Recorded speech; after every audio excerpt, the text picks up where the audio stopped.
Buenos días, profesora, compañeros. El día de hoy les vamos a hablar sobre el poemario Altazor de Vicente Huidobro.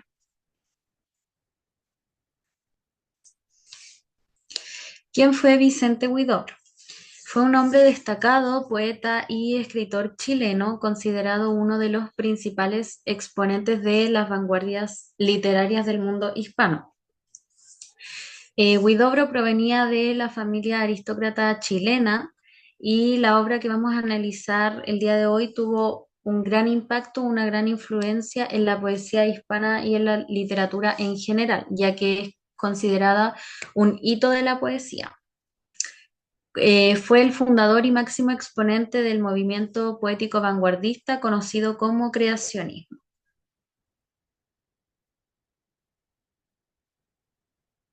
El contexto de producción. Bueno, la obra fue publicada en 1931 en plena época de vanguardias literarias artísticas en nuestro país, Chile. Huidobro, junto a otros escritores, formó parte del movimiento literario conocido como creacionismo, como ya mencioné. Y el mundo en general se encontraba enfrentando un periodo de entreguerras mundiales y en Chile se vivía la caída del régimen de Carlos Ibáñez del Campo. Entonces, es importante conocer el contexto mundial en el que se encontraba viviendo para hacer una relación con las temáticas de lo que escribía, como todo lo que se vivía externamente lo llevaba hacia la poesía.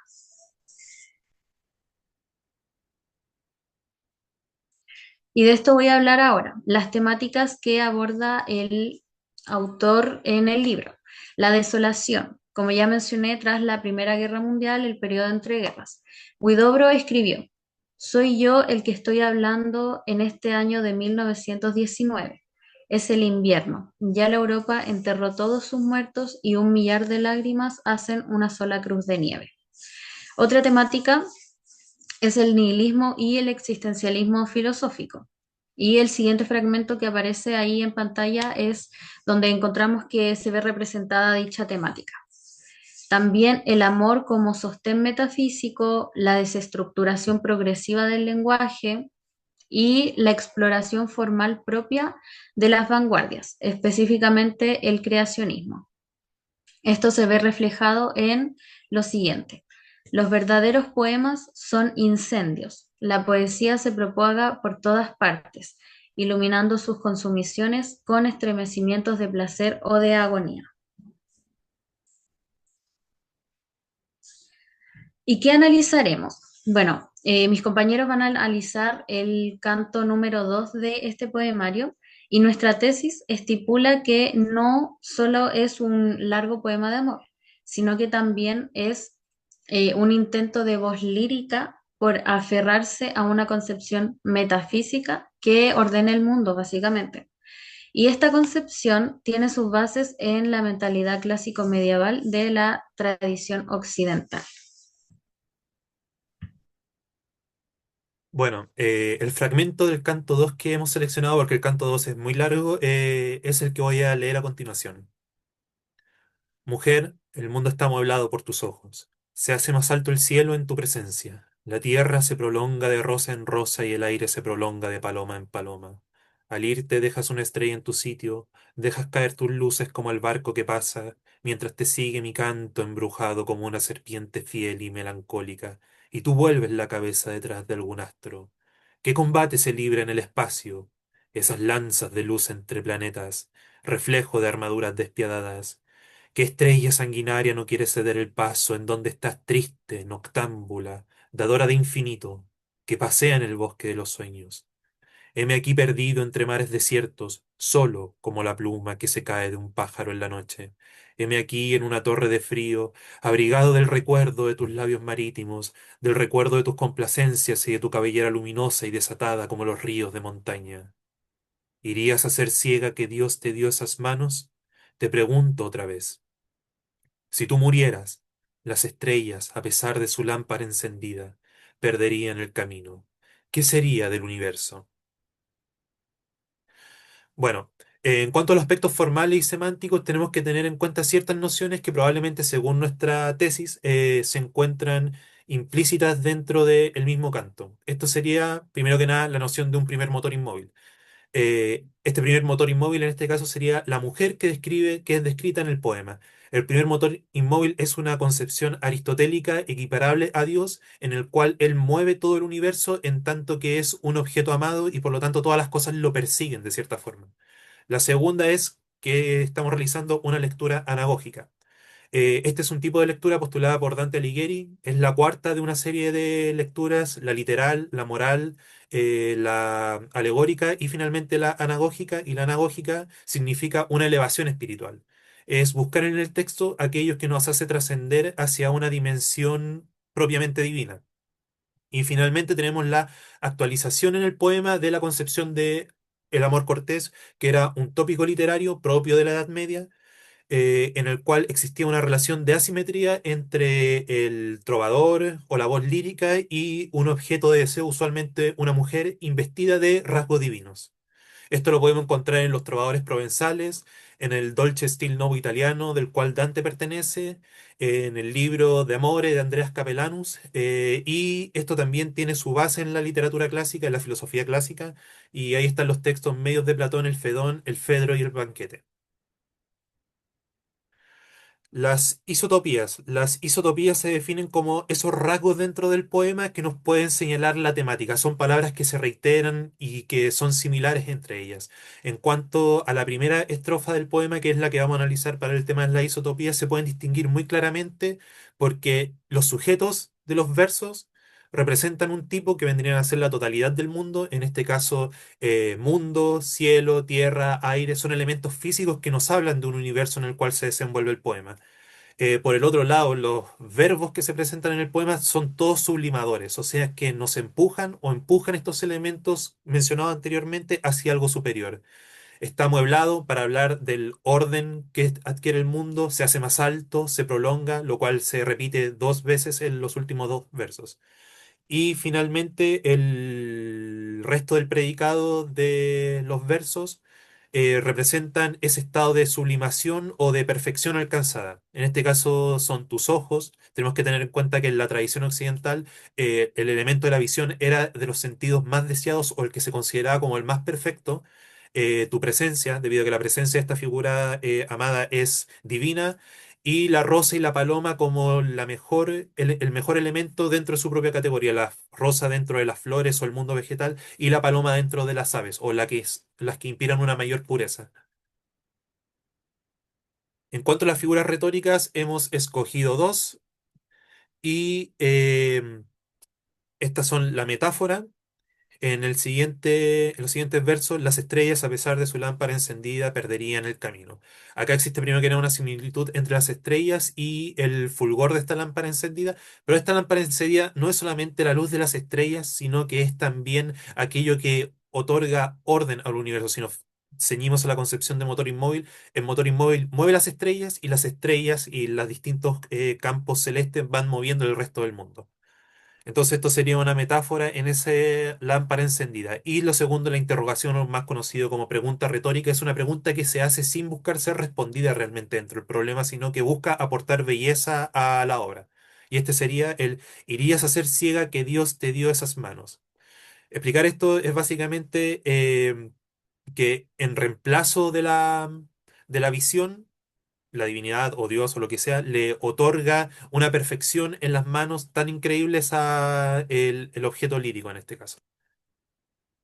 Y al sujeto lírico, acá estamos hablando específicamente de Altazor. Es un personaje que homónimo al título del poemario y se compone de las siguientes palabras: alto, haciendo referencia a la altura del viaje, y Azor, que es un sinónimo de halcón.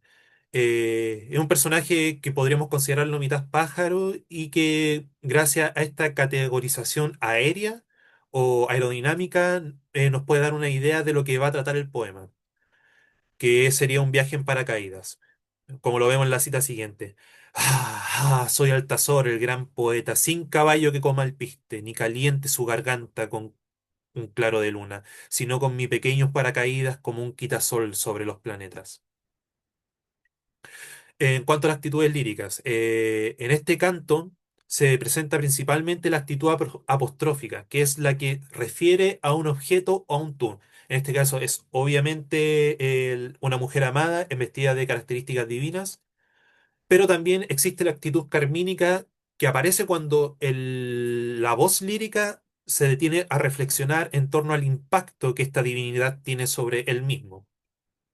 Los elementos del texto lírico. El objeto lírico, ya lo hemos mencionado reiteradamente, es una figura femenina amada por la voz lírica y que se encuentra investida de rasgos divinos. El temple de ánimo es de admiración y nostalgia. De nuevo, recordemos que en en el amor cortés existe una admiración por la figura amada y el enamorado en la mayor de los casos está en una situación de inferioridad y de vasallaje, pero al mismo tiempo hay un temple de nostalgia por la posible pérdida de esta figura. Y eso nos conecta a lo siguiente, que es el motivo lírico. El motivo de todo el canto es la posibilidad de pérdida, la posibilidad de perder este orden cósmico, este orden metafísico representado en la figura de esta mujer. Y el hablante lírico en este caso se diferencia del sujeto porque el hablante es lo específico de este canto. Y en este momento Altazor toma una posición de mayor humildad, de nuevo, de vasallaje frente al objeto amado, y se aleja del nihilismo del primer canto o del mago que va desestructurando el lenguaje desde el canto 3 en adelante.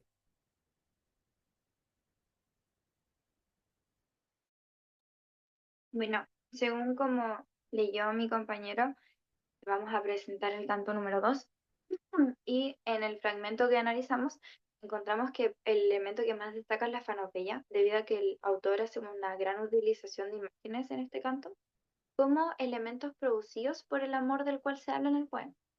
De esta forma, el objeto amado es un tipo de motor inmóvil que constituye la realidad poética y sus imágenes. Aquí seleccionamos una estrofa que dice: si tú murieras, las estrellas, a pesar de su lámpara encendida, perderían el camino. ¿Qué sería del universo? El si tú murieras le habla a la ser amada. Y después todo lo que sería estrellas, lámpara, camino y universo se desprenden de las, son las imágenes que desprende desde el, eh, lo que sería el ser amado. Después, el segundo elemento que encontramos es la logopeya, debido a que se utiliza o sea, el autor hace una gran utilización de metáforas dentro del poema y de hecho se podría decir que el poema es una gran metáfora, en donde se utiliza el concepto de mujer amada para hablar de la esperanza metafísica que tiene Altazor en medio de su caída al nihilismo. Después, por último, la melopeya, que está presente en la cadencia de los versos, en la repetición de las estructuras, en la literación de ciertos sonidos y aunque Huidobro no utiliza una métrica tradicional, en el poema hay presente un ritmo y una musicalidad inherente. Después, en el conteo métrico, elegimos el primer verso del canto número 2 que dice: Mujer, el mundo está modelado por tus ojos. Este verso cuenta con 14 sílabas métricas, de las cuales hay dos cinéfilas. La primera cinéfila está presente en mundo está, la O y la E se juntan, ahí hay una cinéfila, y después en está amueblado, esas dos A que chocan, hay otra cinéfila. La clasificación sería alejandrino, porque como dije anteriormente, son 14 sílabas métricas y porque hay dos hemistequios de 7 sílabas y en la división hay dos hemistequios de 7 sílabas en cada uno. El tipo de rima no hay rima debido a que es un verso libre. El acento final estaría en ojos. Esta es una palabra grave, pero no altera el conteo silábico. Fenómenos métricos, como dije anteriormente, la cinéfila, el ritmo y acento interno hay en el primer hemistequio, en la sexta sílaba, en está, y en el segundo hemistequio hay dos. La tercera sílaba, en amueblado, en el bla, y en la séptima sílaba, en ojos, en la O. Y el ritmo sería regular y con cadencia fluida. El tono.